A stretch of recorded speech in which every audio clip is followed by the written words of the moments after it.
Hello students, welcome to Hindi course. Let us begin this session.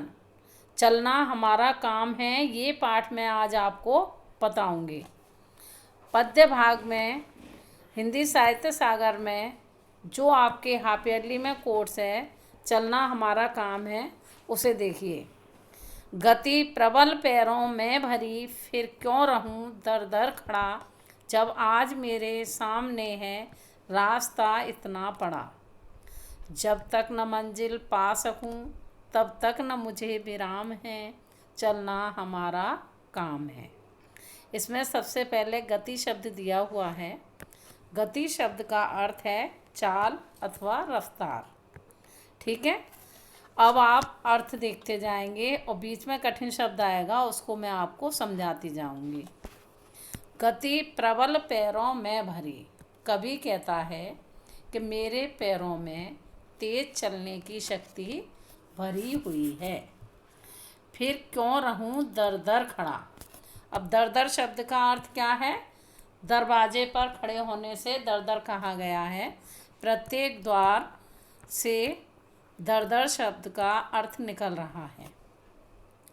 कवि कहता है कि जब मेरे पैरों में चलने की तेज शक्ति भरी हुई है, फिर क्यों मैं जगह जगह पर खड़ा रहूं।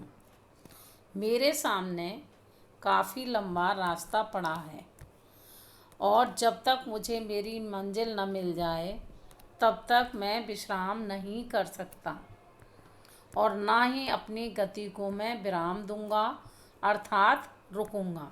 विराम देना मतलब रुकना।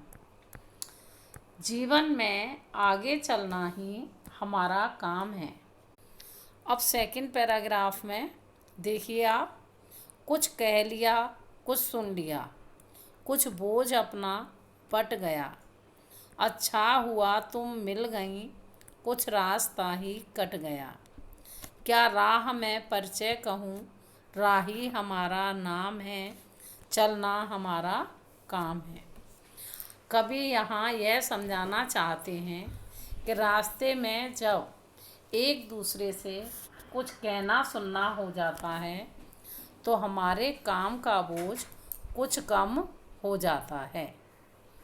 किसी साथी के मिलने से रास्ता अच्छी तरह से कट जाता है। रास्ते में अपना परिचय मैं क्या दूँ, परिचय देने की आवश्यकता क्या है, क्योंकि राह में चलने वाले प्रत्येक व्यक्ति का परिचय राही होता है, यानी रास्ते में चलने वाला यात्री। इसके अलावा और कोई परिचय नहीं हो सकता। अतः कवि कहता है कि हमारा काम तो चलना है और हमें चलते रहना चाहिए। इस प्रकार से सेकंड पैराग्राफ आपने समझ लिया। अब मैं आपको थर्ड पैराग्राफ समझाऊंगी। जीवन अपूर्ण लिए हुए, पाता कभी खोता कभी, आशा निराशा से घिरा, हंसता कभी रोता कभी, गति मति न हो अवरुद्ध, इसका ध्यान आठों याम है, चलना हमारा काम है। अब कवि यहाँ पर कहते हैं कि जीवन हमारा ये अपूर्ण है। कवि ने जीवन को अपूर्ण कहा है क्योंकि जीवन में सभी संभावित चीज़ें हमें मिल जाएं, ऐसा होना संभव नहीं हो पाता। सभी संभावित चीज़ें नहीं मिल पाती। ईश्वर की इच्छा के सामने हमारी इच्छा का कोई मूल्य नहीं है। कभी हमें सब कुछ प्राप्त हो जाता है और कभी जो हमारे सामने हैं, हमारे पास है, वह नष्ट भी हो जाता है। यानी कभी पा लेते हैं और कभी कुछ खोना भी पड़ता है। इस प्रकार हमारा जीवन आशा निराशा से घिरा, हंसता कभी रोता कभी, यानी आशा और निराशा से घिरा हुआ है। जब हमें कुछ प्राप्त हो जाता है तो हम प्रसन्न होते हैं और जब हमें नहीं मिल पाता या हमें कोई कष्ट होता है तो हम रोते हैं। इस प्रकार से व्यक्ति आशा निराशा में घिरा हुआ रहता है। आगे है, गति मति न हो अवरुद्ध, इसका ध्यान आठों याम है, चलना हमारा काम है। हमारी गति यानी चाल और मति यानी बुद्धि, इसमें कोई रुकावट न आए, अर्थात दुख के समय हमारी गति न रुके तथा हमारी बुद्धि क्षीण न हो, इतना ही हो जाए तो हमें उसके लिए ध्यानबद्ध रहना है, क्योंकि हमारा काम तो केवल चलना ही है। यानी अनवरत रूप से हम अपने काम को आगे करने के लिए आगे बढ़ते रहें, तभी हमारा काम होना संभव हो पाता है। अब फोर्थ पैराग्राफ में है, इस विशद विश्व प्रवाह में किसको नहीं बहना पड़ा, सुख दुख हमारी ही तरह किसको नहीं सहना पड़ा। फिर व्यर्थ क्यों कहता फिरूं, मुझ पर विधाता बाम है, चलना हमारा काम है। कवि ने कहा है कि ये संसार बहुत बड़ा है।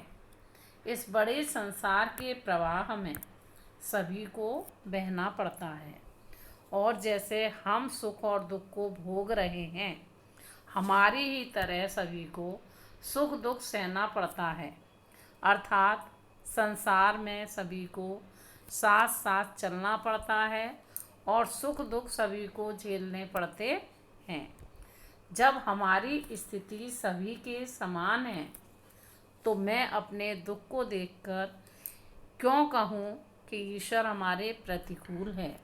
ऐसा कहना किसी प्रकार से सही नहीं है, क्योंकि ये तो संसार में सबके साथ चल रहा है, हमारे साथ कोई विशेष कार्य नहीं है। इसलिए जो हमारा काम है चलते रहना, उस काम को हमें करना चाहिए। हमारा काम चलते रहना है, इसलिए चलते रहना चाहिए। अब अगला पैराग्राफ आप देखेंगे, मैं पूर्णता की खोज में दर दर भटकता ही रहा, प्रत्येक पग पर कुछ न कुछ रोड़ा अटकता ही रहा, पर हो निराशा क्यों मुझे, जीवन इसी का नाम है, चलना हमारा काम है। कवि शिवमंगल सिंह सुमन कहते हैं कि मैं पूर्ण होने की खोज में इधर उधर भटकता रहा। मैंने ये नहीं सोचा कि संसार में पूर्ण तो सिर्फ ईश्वर ही है और सभी मनुष्य अपूर्ण हैं। मेरे प्रत्येक कदम पर कोई न कोई बाधा आती रही। ऐसा मेरे साथ ही नहीं हुआ, बल्कि हर मनुष्य की राह में बाधाएं आती हैं। उन बाधाओं पर विजय प्राप्त करनी होती है। यह उसकी कुशलता पर निर्भर करता है कि किस प्रकार से वह अपनी सभी बाधाओं को दूर करते हुए आगे बढ़ता है। कवि कह रहे हैं कि चलना हमारा काम है, जो हमारा कार्य हमें मिला हुआ है, हमें केवल उसी पर ध्यान देना चाहिए। अब लास्ट पैराग्राफ आपका रह गया है, इसे आप समझेंगे, देखेंगे। कुछ साथ में चलते रहे, कुछ बीच ही से फिर गए, पर गति न जीवन की रुकी, जो गिर गए सो गिर गए। चलता रहे हरदम उसी की, सफलता अभिराम है, चलना हमारा काम है। कवि ने कहा है कि मुझे निराश नहीं होना चाहिए, क्योंकि जीवन बाधाओं से भरा हुआ है और चलना हमारा काम है। जो हम राही थे, उनमें से कुछ तो साथ में जीवन के पथ पर चलते रहे और कुछ निराश होकर बीच में से ही लौट गए, पर जीवन की गति नहीं रुकी। अनेक राही इस राह पर चलते रहे। जो गिर गए वे गिर गए, अर्थात उनका जीवन समाप्त हो गया। जिनका जीवन शेष है वे चलते रहे। जो हर वक्त चलता रहा उसे सफलता का सुख प्राप्त हुआ। कहने का तात्पर्य है कि निरंतर परिश्रम करते रहने से सफलता अवश्य मिलती है और वह सुख देती है। इसलिए हमें चलते रहना चाहिए।